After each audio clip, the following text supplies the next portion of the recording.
we have just down the road the result of this martyrdom. That skull, which is actually perhaps a sign in itself. Normally skulls after a few centuries are simply skulls, each resembling the other.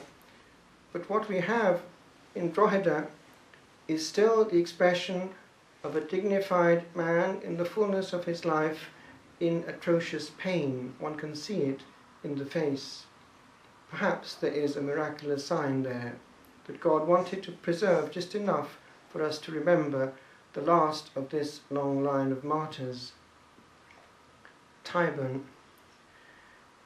I was there when we were feasting another saint who ended his glorious life there, and whose picture is just there, St. John Roberts, from our area in Wales.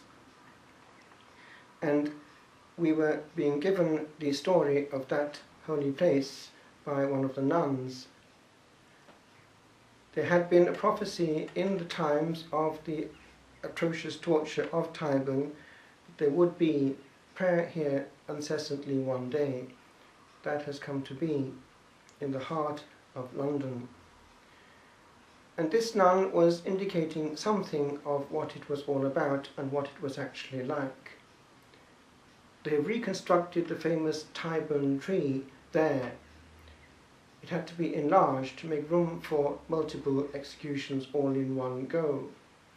And on the bars they have carved in some of the gems that came out of the mouths of these holy men at the moment of expiring. Interesting. Eternity conquered. They are safe on the other side, and in that case they go up like rockets. When we look around, we see the other side. People, even young people, succumbing to depression and throwing in the flannel. Suicide. It's not, compared with that, a glorious ending. Nor is it when a person refuses to the end prayer, the sacraments, or a word of grace. Each soul ends up on the other side with what it is carrying. If these saints of Ireland are able to see what is going on in this holy land, I wonder what would be their reaction, especially at this time when Catholic Ireland, which has the Blessed Trinity as the first words of its constitution, is trying against the will of many of its people to bring in the slaughter of its innocents.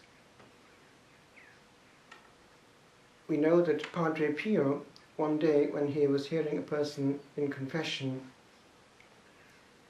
came out with this: "Madam, what have you done?"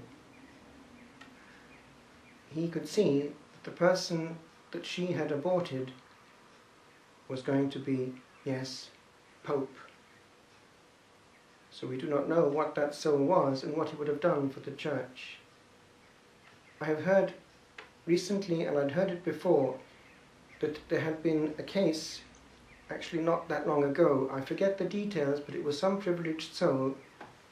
The Lord was asked why had he not given a cure to humanity for cancer.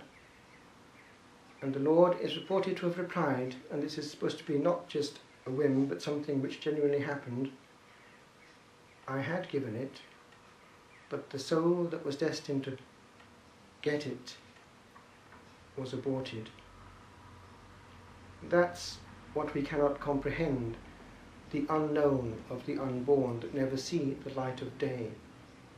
But each of these is also an immortal soul, which in that situation reaches eternity very unexpectedly, and also feels and is hurting in the womb. We know that from what has been picked up by Dr. Nathanson, which converted him completely from being a major abortionist in America to being eventually a Catholic and somebody going around reversing the operation.